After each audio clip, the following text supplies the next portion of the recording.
Eu não sei se você já ouviu falar sobre o livro A Hora da Estrela, da escritora Clarice Lispector.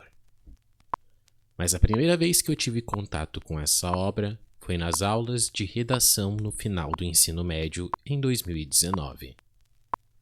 Na época, o nome não me chamou muita atenção, pois achava que seria sobre os bastidores ocultos de alguma competição de cantoras como Dalva de Oliveira e Emilinha Borba na era de ouro do rádio no Brasil. Mas não. O livro conta a história de Macabeia, uma alagoana que tenta a vida no Rio de Janeiro. E o refúgio dela, sua janela para o mundo, era a Rádio Relógio Federal.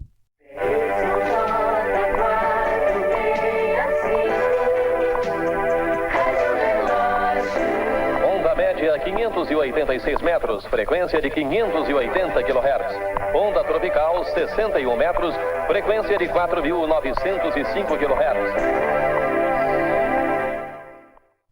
Essa emissora, que existiu de verdade, aparece logo no início do filme de 1985, baseado no livro. Enquanto Macabeia vê o dia amanhecer, as ondas sonoras da Rádio Relógio ecoam no quarto que divide com 4 mulheres numa pensão. 23 horas, 0 minuto, 0 segundo. Você sabia que a mosca é um inseto dos mais ligeiros em voar? E que se ela pudesse voar em linha reta, levaria 28 dias para atravessar o mundo todo? Depois do sol, quem ilumina o seu lar é a Galeria Silvestre, a Galeria da Luz.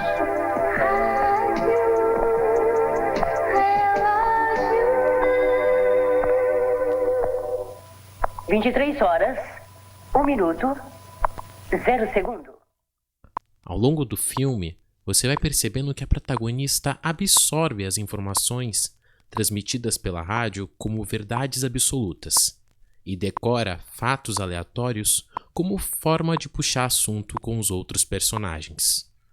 Lá na Rádio Relógio, eles disseram que um homem escreveu um livro chamado Alice no País das Maravilhas e que era também padre.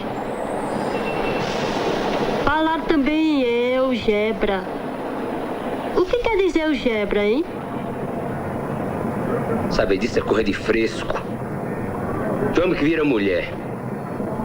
Bicho. Desculpa dizer a palavra fresco, porque isso é palavrão pra moça direita. Eu gosto tanto de ouvir o barulho do tempo. Assim, ó. Tic, tic, tic. Eu não preciso de hora certa, porque eu tenho um relógio. Nessa rádio, eles falam também essas coisas de cultura. Muita palavra difícil. O que quer dizer cultura, hein? Cultura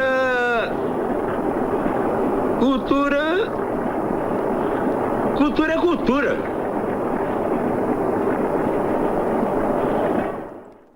Sendo uma pessoa com hiperfoco, eu não terminei de ver o filme. Eu mergulhei de cabeça em uma pesquisa interminável naquela fatídica madrugada de 16 de outubro de 2024, para procurar tudo sobre aquele veículo que acabara de conhecer. Numa rádio que trazia a hora certa, dada pelo Observatório Nacional, intercalada com notas de curiosidades, notícias e anúncios. Realmente era algo inusitado e inovador até mesmo para aquela época. Claro que o Google e o Wikipedia não foram suficientes. Essa rádio, apelidada por céticos até hoje como o canhão da cultura inútil, detém poucos registros em áudio, e sua história está sendo apagada pelo tempo. Por isso, a finalidade deste projeto é resgatar a história do que podemos considerar o primeiro veículo de comunicação comercial brasileiro a fazer prestação de serviço durante 24 horas, numa época em que isso era impensável.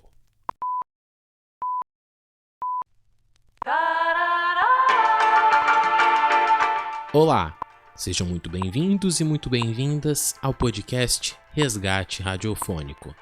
Meu nome é Christopher Leforte e sou o seu anfitrião que vai levar você para uma aventura nos fatos do presente, passado e talvez do futuro.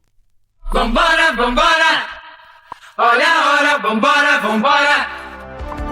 Episódio 1 – A Gênese da Hora Exata.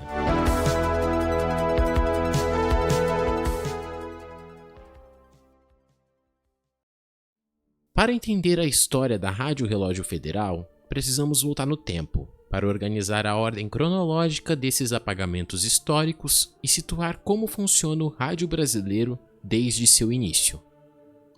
Primeiro, vamos para São Paulo, mais especificamente para o dia 3 de junho de 1900, há pouco mais de 126 anos, onde o ar úmido da Zona Norte carrega um silêncio que está prestes a ser quebrado.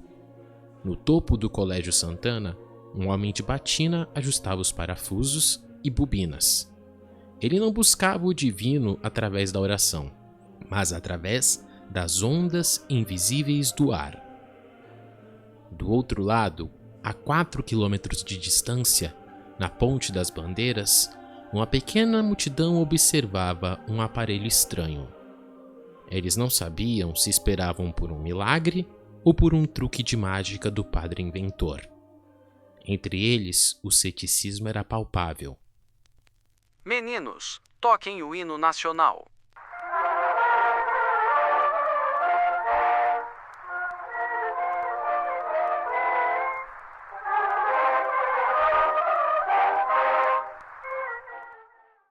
O espanto foi imediato. Não havia fios nem tubos. Apenas a voz e a música atravessando o espaço. Naquele momento, o padre Roberto Landel de Moura acabava de realizar a primeira transmissão pública de rádio no Brasil e possivelmente no mundo. Mas se você nunca ouviu falar esse nome nos livros de história, não é por acaso. Por décadas, o gênio de Landel foi silenciado pelo conservadorismo e pelo esquecimento. Ele foi chamado de louco, teve seu laboratório destruído por fanáticos que viam feitiçaria onde havia ciência. Se atualmente sabemos o que aconteceu naquela tarde em São Paulo, devemos isso à obsessão do biógrafo Hamilton Almeida, que mergulhou no pó dos arquivos e nas páginas amareladas dos jornais da época para resgatar a verdade. Landel de Moura não era apenas um padre.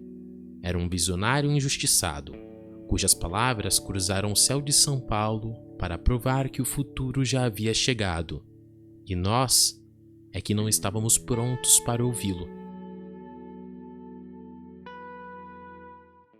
2 décadas depois, em 7 de setembro de 1922, estreou oficialmente a primeira rádio do Brasil, a Rádio Sociedade do Rio de Janeiro, comandada pelo Dr. Edgar de Roquette Pinto.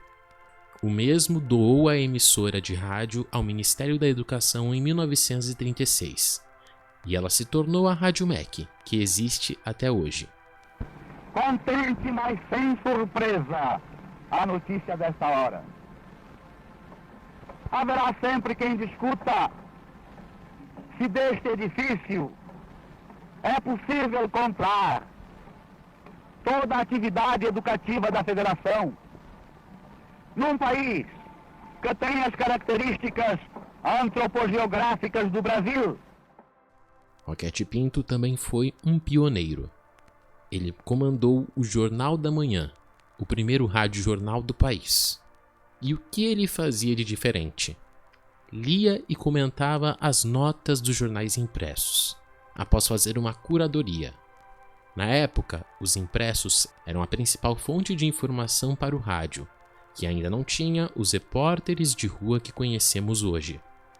Essa fase ficou conhecida como a Era do Rádio Falado, e era vital, pois estamos falando de uma época em que, segundo os dados do IBGE, cerca de 65% da população brasileira era analfabeta. O rádio era a única forma do povo ter acesso à informação do próprio país e aos fatos do mundo. Esse estilo de ler notícias dos jornais impressos no rádio, conhecido como Gillette Press, foi copiado à exaustão.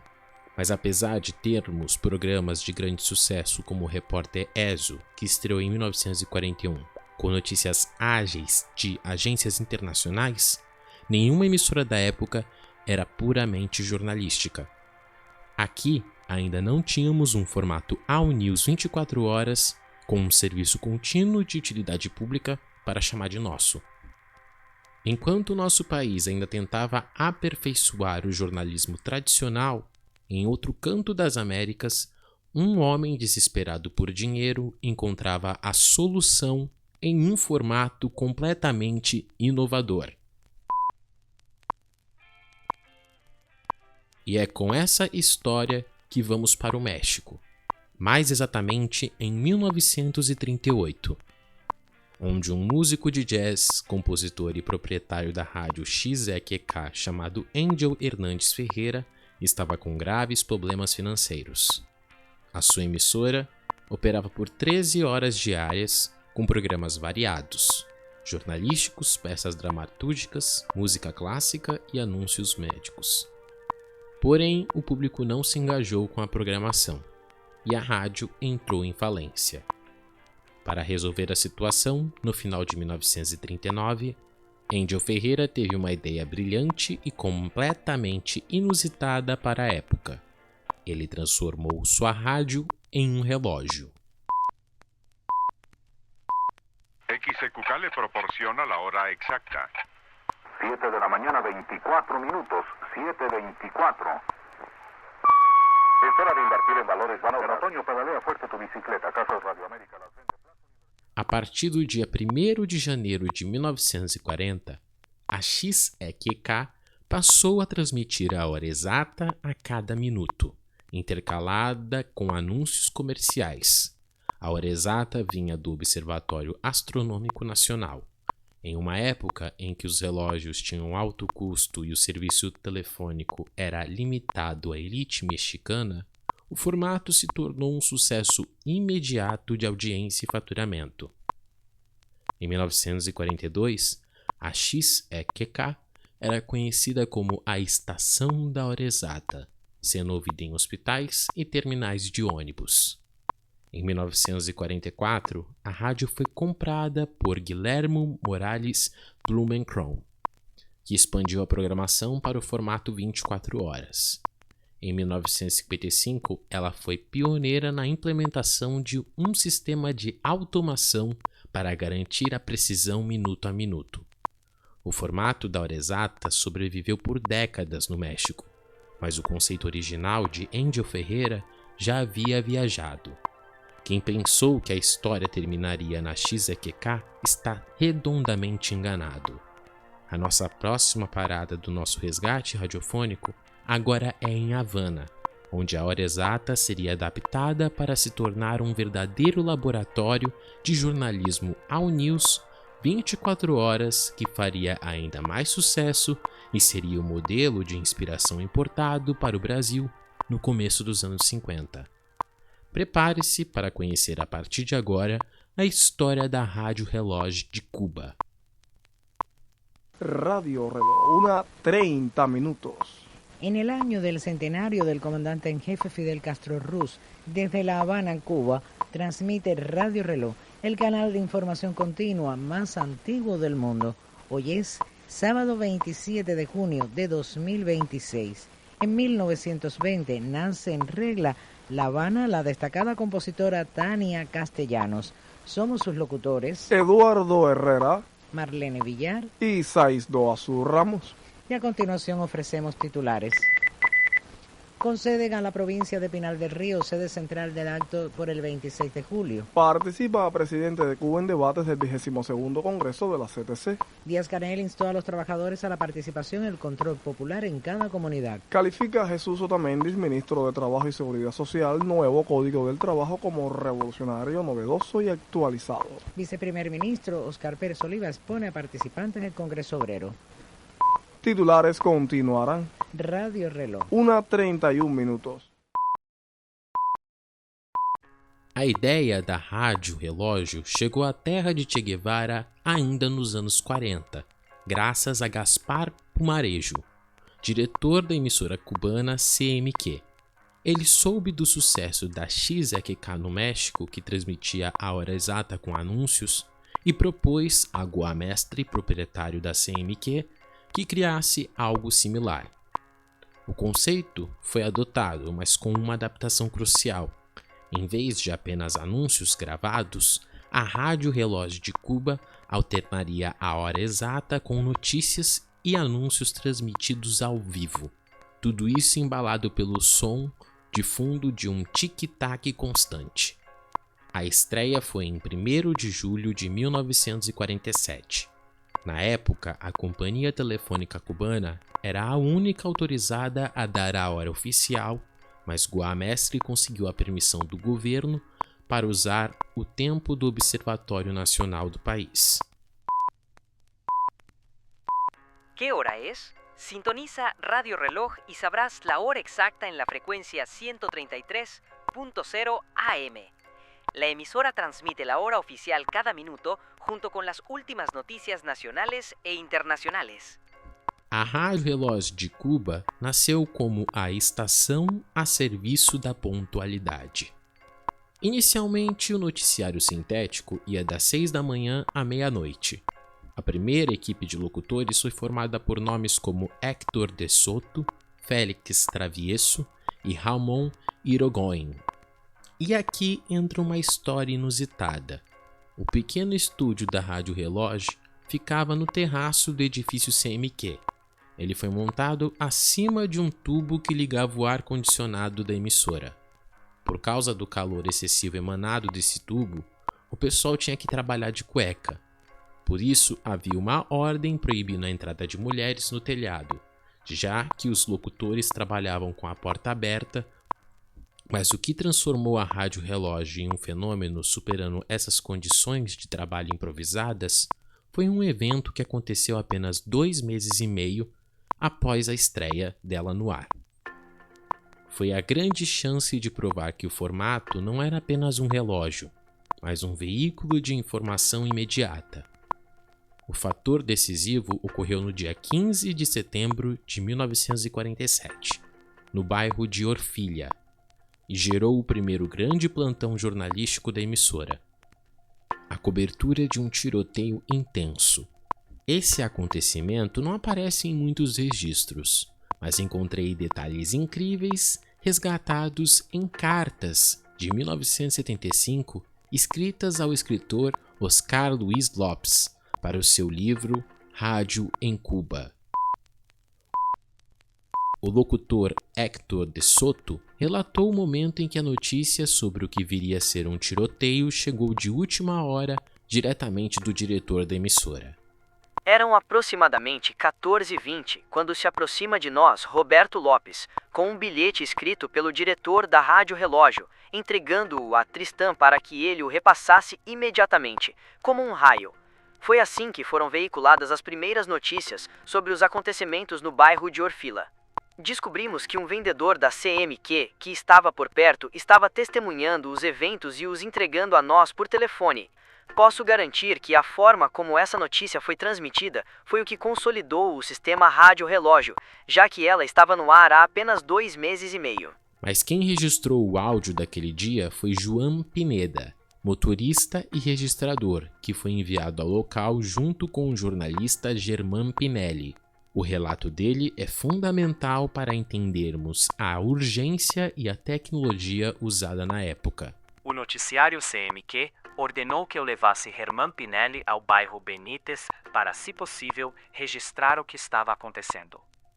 Deram-me um gravador de fio que Goa Mestre havia trazido recentemente do norte e que funcionava com bateria. Por engano de um quarteirão, nos encontramos sem perceber a 30 metros do tiroteio.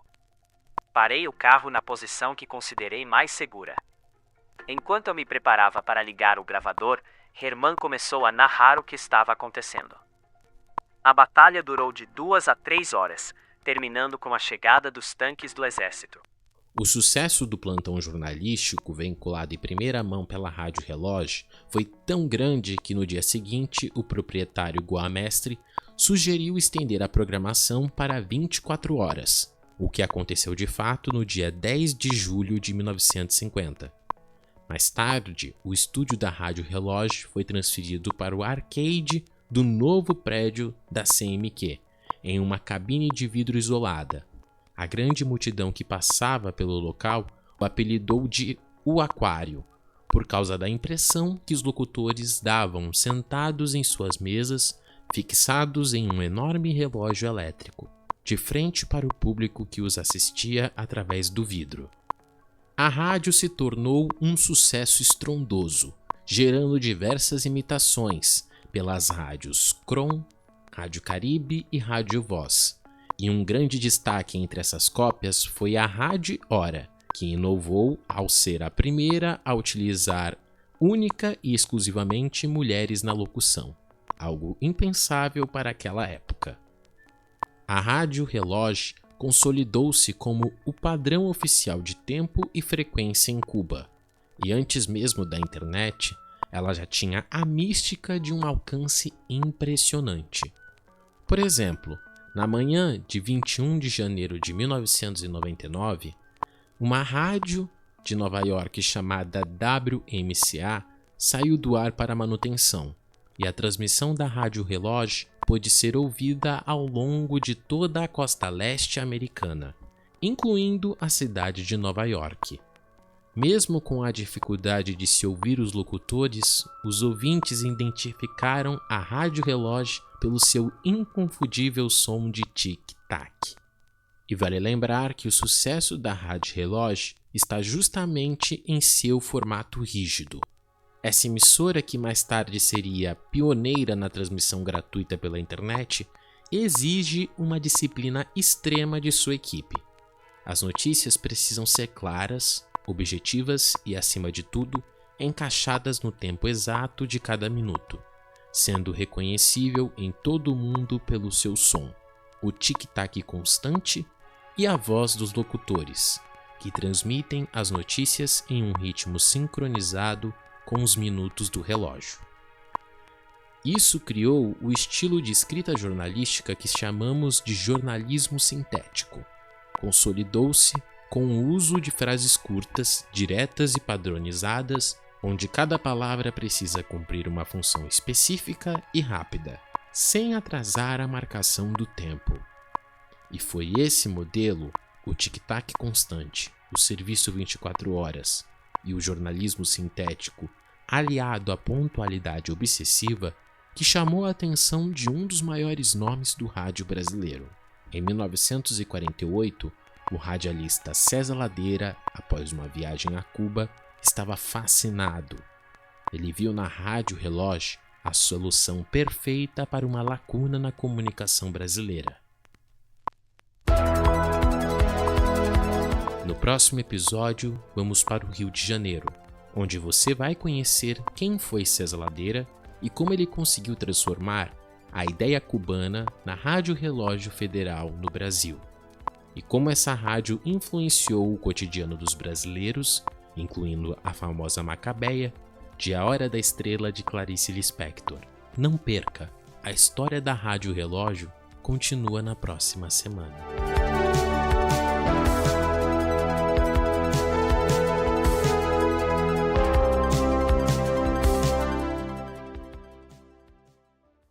Resgate Radiofônico. A história da Rádio Relógio é um podcast do selo Cris News, de olho na informação, sendo roteirizado, apresentado e produzido por mim, Christopher Lefort. Para receber as notificações sobre os novos episódios da série, siga o podcast e ative o sino no Spotify, ou inscreva-se no canal Christopher Lefort no YouTube e também ative o sino lá. Fiquem na paz e até semana que vem.